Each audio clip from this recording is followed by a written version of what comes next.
He's going to sign a long contract. It's pretty expensive. I actually like the move. Geno Smith in Seattle to a better roster was played out. It's a very good Seattle roster. He couldn't take him to the next level. And I would have let him go. It was a nice story. He's a nice player. But the Raiders is a much different situation. They haven't won a playoff game in 22 years. They have no stability at all at quarterback, and it's a really bad quarterback draft class. So Geno Smith, with a coach he knows and respects, Pete Carroll, and with a quarterback coach / coordinator, Chip Kelly, who likes his quarterbacks to be accurate and move well, Geno's a great fit. He's going to end up this year with the Raiders having a mid or better 97 passer rating. He'll complete 67, 68% of his throws. He'll have a ton of yards, and he'll give you stability and production. So what's interesting is if you go back since 2022 to Geno Smith and a quarterback I really like, Justin Herbert, it's kind of the same guy. If you look at the numbers, it's the same guy. Now, I think Herbert has a much higher ceiling than Geno Smith.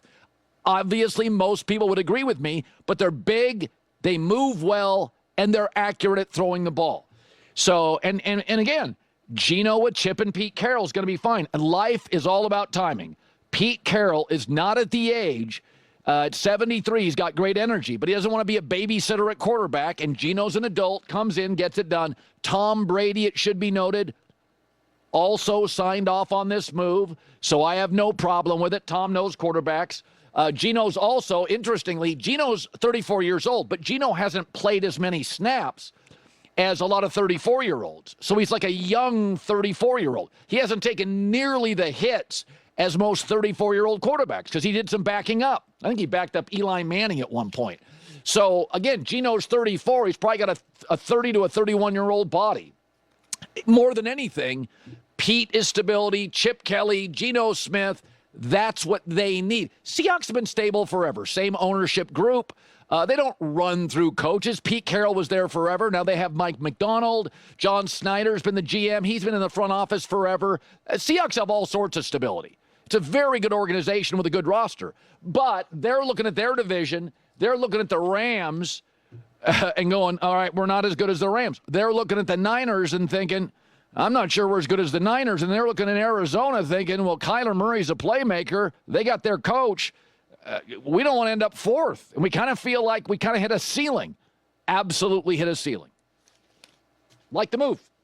All right, so yesterday, OKC and Denver played. So I'm not really an awards guy. I've always said I used to have a Heisman vote. I think it's silly. It's too regional. I think Seattle's tanking. I know you don't want to hear that or anything. Tanking? They're too good to tank. Really? How are they? Where are they good?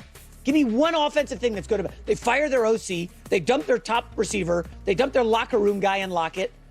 Offensive line was Dude, running game. Like Lockett and DK Metcalf moving off those guys. You saved a lot of lettuce. You're saving money, but you're not a good football Wide team. Receivers. They'll be fine. Oh, They have a number one wide receiver in the room right now. I like JSN a lot, yes. Final story is the Niners. Now, this one is kind of interesting, Colin. The Niners, they had a lot of financial decisions to keep their core together, and they did move off Debo. Brock Purdy's still negotiating his deal. But the Athletic reports San Fran is having an organizational reset regarding giving out extensions. I think this dates back to Brandon Ayuk last year. And the Niners are attempting to be cold, calculated, and analytical. Do you think that's coming out as yes. Purdy may have wanted $55 million? Yes. And by the way, we touched on this last week. That's what the Rams are. The Rams told Stafford, here's the number. They told Cooper Kupp, here's the number. I think John Lynch and the Niners and Kyle have been way too permissive with contracts. I said this before. Debo Samuel, it's like he's a chess piece. He's not a foundational go-to number one receiver. I'm paying Trent Williams, Christian McCaffrey, Fred Warner, George Kittle has been terrific. There are pieces I'm not paying. I'd move off their corner. I would move off. They got too many receivers. They're fine with Jennings and Kittle and Christian and Ayuk and Pierce. They're fine. Okay. Probably too hot of a take for the first hour. But Sam Darnold still hasn't signed anywhere. And he does have experience with the Niners. If Brock Purdy's agents drive too hard of a bargain, do they say, Brock, Sorry, we're not willing to go to 45. We'll do Sam Darnold for $35 million a year, and he's our guy. This is what is that in play? This is what I've been told by an executive I trust greatly. It is all numbers with Darnold, Aaron Rodgers. It's all about the number. They're all kind of the same guy. Geno and Darnold are the same guy. I think Darnold's in his prime and more athletic. Aaron's not in his prime, but throws a prettier ball probably than Geno or Aaron. He's also a little prickly. But if Aaron takes less, I would have no problem with the 49ers or the Seahawks saying Aaron wants $12 million a year less than Purdy. Absolutely, I'll take it. I agree. Again, this is just a hot take I'm firing out there. That being said, I would rank Brock Purdy ahead of all those guys you just named. Currently, Geno, Rodgers, Darnold. Not physically. I don't care about physically. I want my quarterback. What are you, getting like a Herculean superstar? No, we're not throwing the javelin, Colin. I struggle with guys who aren't the same quarterback when it's overcast. Oh, here we go. Go ahead. Fire off your. Just telling you what I see. Anytime I have to go to the local weather to see if my quarterback rating will be over 80.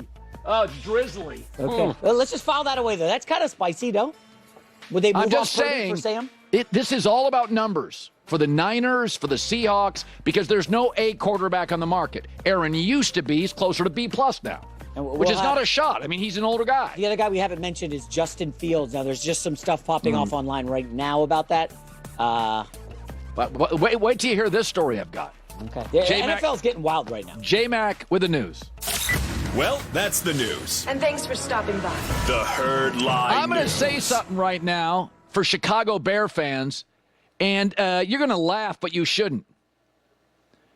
The Chicago Bears are getting really smart, really fast, and they just signed another brilliant piece, and he's a center. I love this. The Falcons, former Falcon center Drew Dahlman, signed a 3-year, $42 million with the Bears, deal with the Bears. I love it. So they've gotten 2 guard starters and a center starter. This is what the Rams do with Stafford. They clean up the middle. This is where Philadelphia is great. This is where the Chiefs are great. I love this move. So you know who this is not good for? Ryan Poles, the GM. He spent all that draft capital on offensive linemen, and the new Bears coach walked in and went, yeah, none of them are any good. We need a new guard, center, guard. Not good for Ryan Poles, the GM. Very good for Caleb Williams. So this is something that you started noticing about 3 years ago in the NFL. The really smart offensive, by the way, when Brady went to Tampa, where was Tampa really, really good in the O-line? Guard, center, guard. By the time Brady left Tampa, they'd had some injuries in those positions. I didn't think they were quite as good. So, now, they hit on Tristan Wirfs, but they weren't great when Brady got there at left tackle. They weren't great there. They were great at Jensen, guard, center, guard. So, I think this is really smart by the Chicago Bears. Last year, the Bears were wide receivers, sexy, headline, Chicago Tribune. Just didn't mean anything. Guard, center, guard. This is when Andy Reid went and signed Joe Tooney to a big deal a few years ago. People were like, what? No, this is what the Rams did when they got Dotson from the Steelers. Remember, Dotson for the Steelers was going to be a backup. Sean McVay gets him, puts him at guard. He ends up being ranked the #1 guard in the league or top 2 over the last couple years. So I love this move by the Chicago Bears. This is the kind of sophistication you see with the really smart offensive coaches. And also, the Bears coach comes in and says, what did we have in Chicago? Great culture, great O-line. Boom. He'll create the culture. He'll buy the offensive line.